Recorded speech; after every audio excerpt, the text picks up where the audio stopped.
Shalom, all praise to Yahweh, Ba'Shem Yahushua, Ba'Shem Harakah Kadash. Double is the elder apostles of great most in the world war, and Shalom to the brothers in the work, certain truth. I was watching this because it kind of, it's a good little video. It kind of sums up, that heat that's being applied to Jake more to what's now been expanded to the Southern Kingdom. Where formerly it was mainly the Northern Kingdom. The so-called Hispanics that have been feeling the brunt of Trump's, push, for, what was it called, hammering down on crime or, crime, yeah. Because that's kind of, the angle it's gone from. But, yeah, there's been a few little clips over time. It's just to kind of sum some of them up in it. Let's see, does it go sideways? No, okay. Since the beginning of the Trump administration's Operation Midway Blitz this fall, hundreds of federal law enforcement agents have been reassigned to assist with the ramp. Yeah, these men are in ends.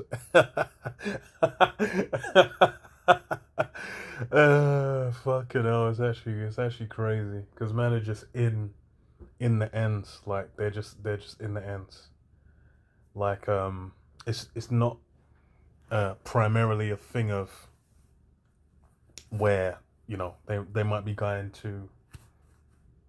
Even like the borders, it's like you're seeing some madness going down, but a lot of it was on where men are moving in from Mexico down south.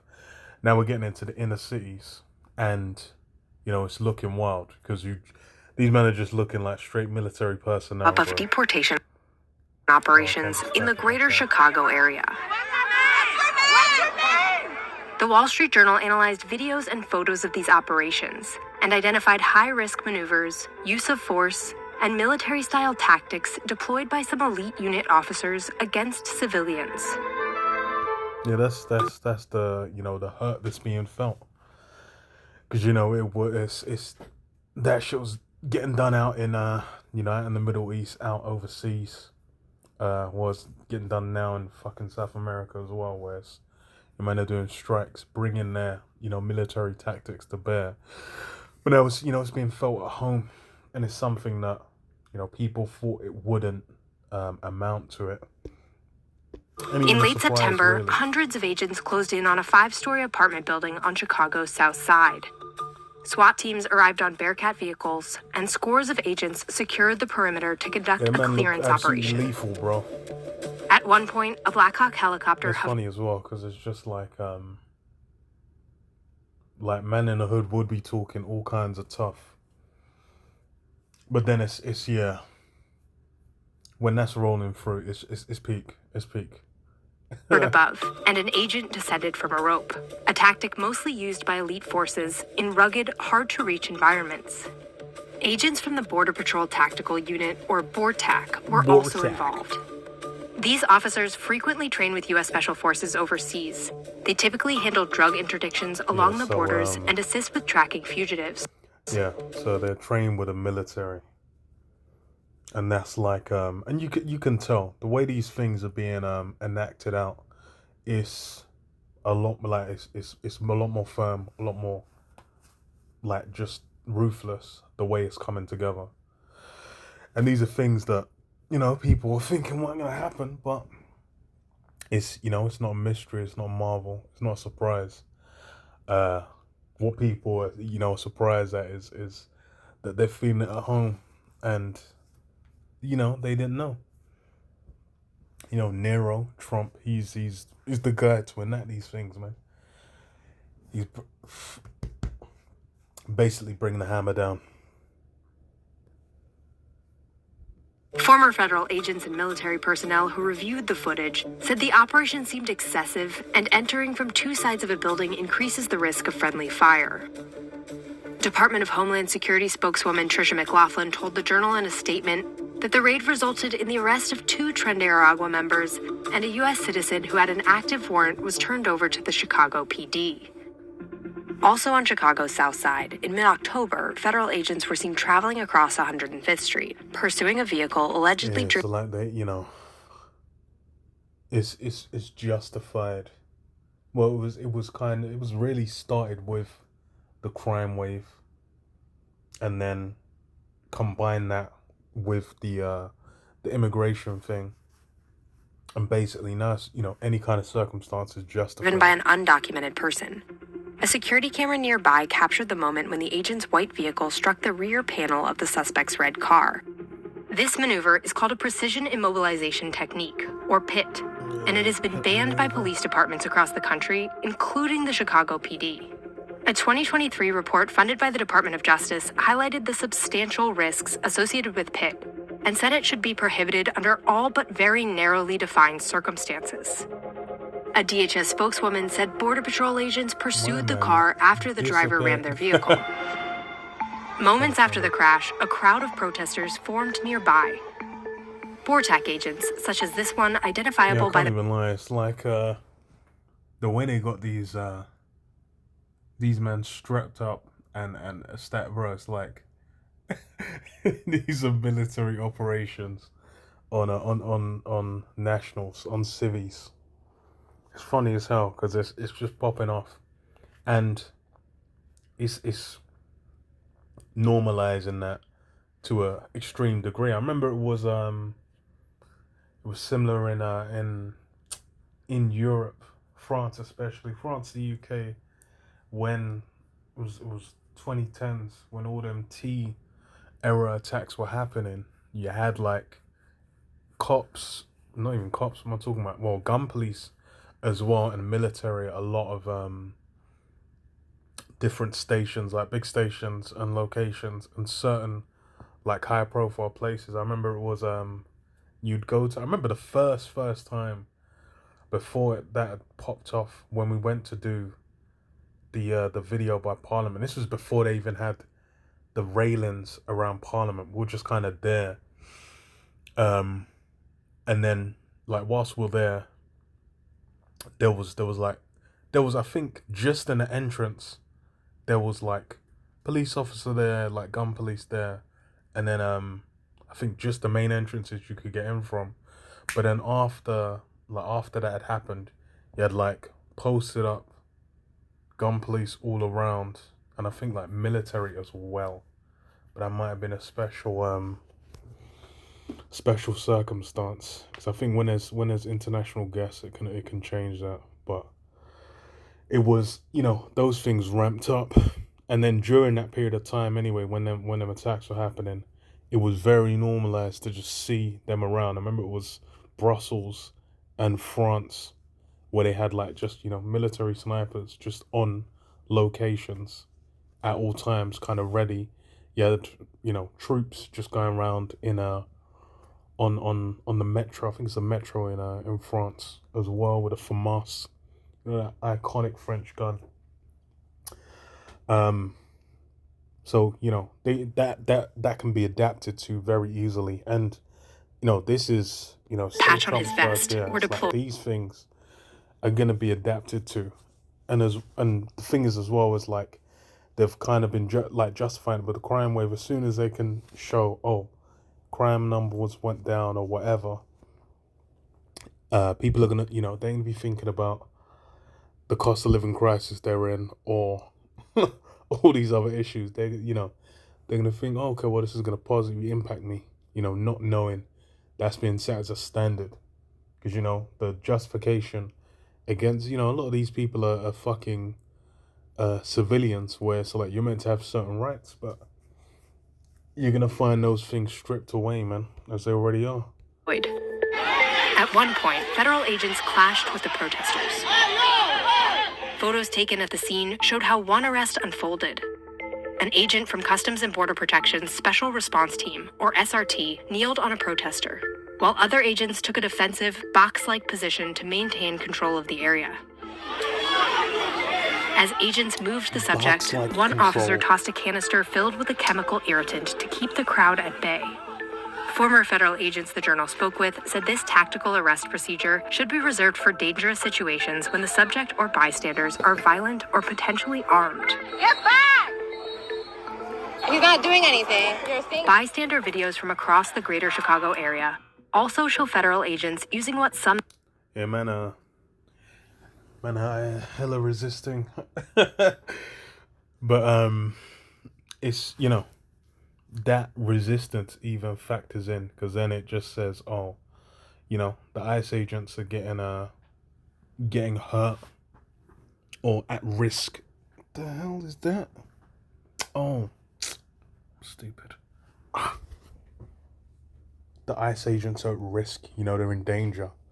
So then they'll, you know, sending National Guard with them as well.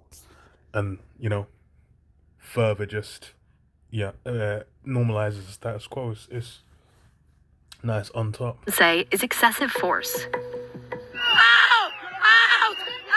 And on October 23rd, in the Little Village neighborhood, this footage showed Border Patrol Chief Greg Bovino, who has been at the helm of immigration enforcement efforts throughout the city, throwing a tear gas canister in the direction of the crowd.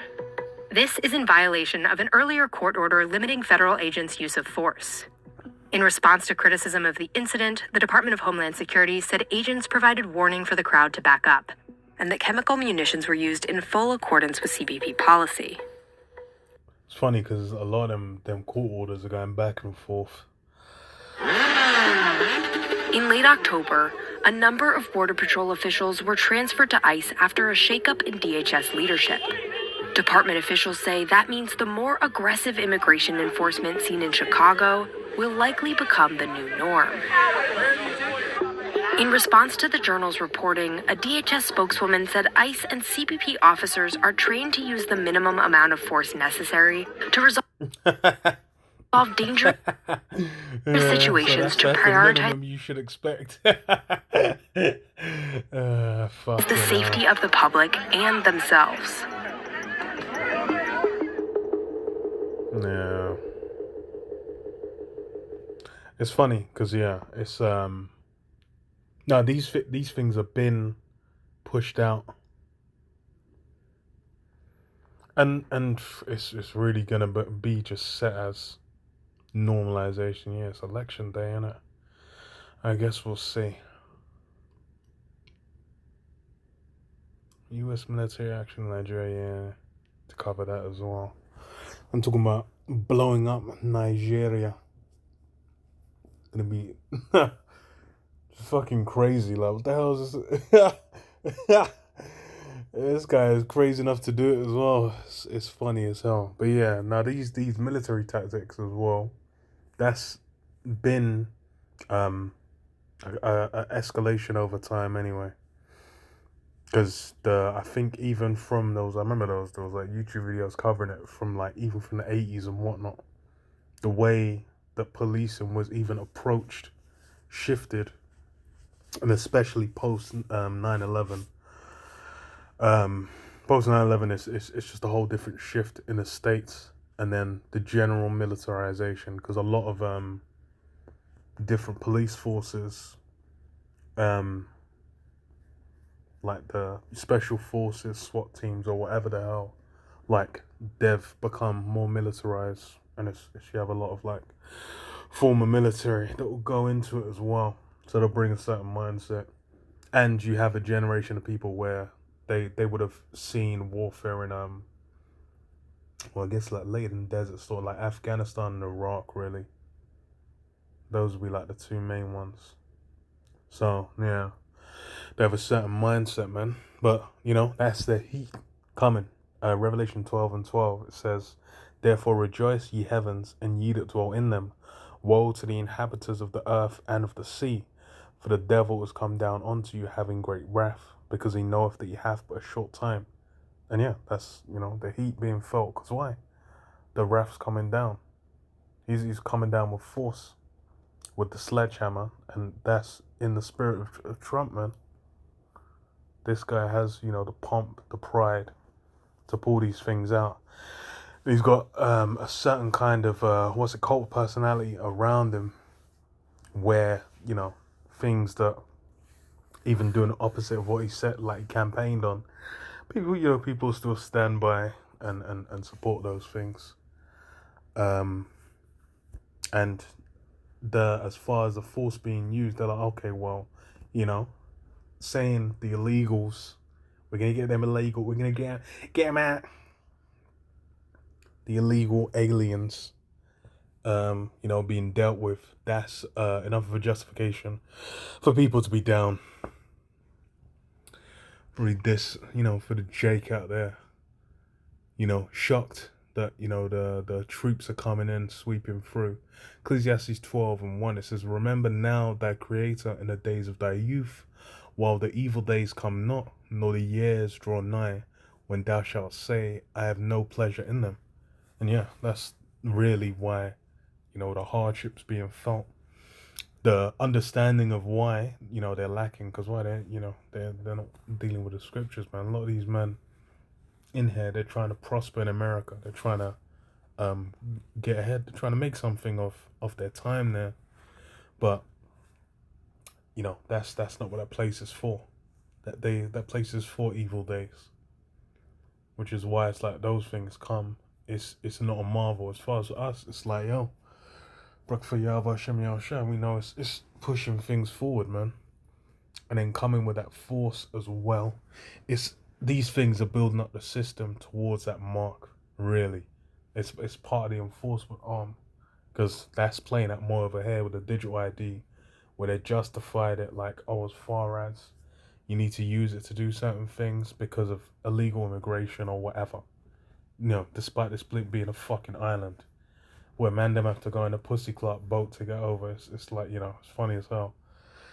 And then a lot of the migration that's happening is because of, the Brexit deal and stuff. But then it doesn't even matter, because people will eat up because they've been primed against, these migrant hotels, which is a joke, because them men are just making big bucks, man. Funny as hell. A lot of them guys are just in it, they're linked in, with certain men are making big bucks. And that's really what that's about. But yeah. Just leave it there. Shalom. Shalom.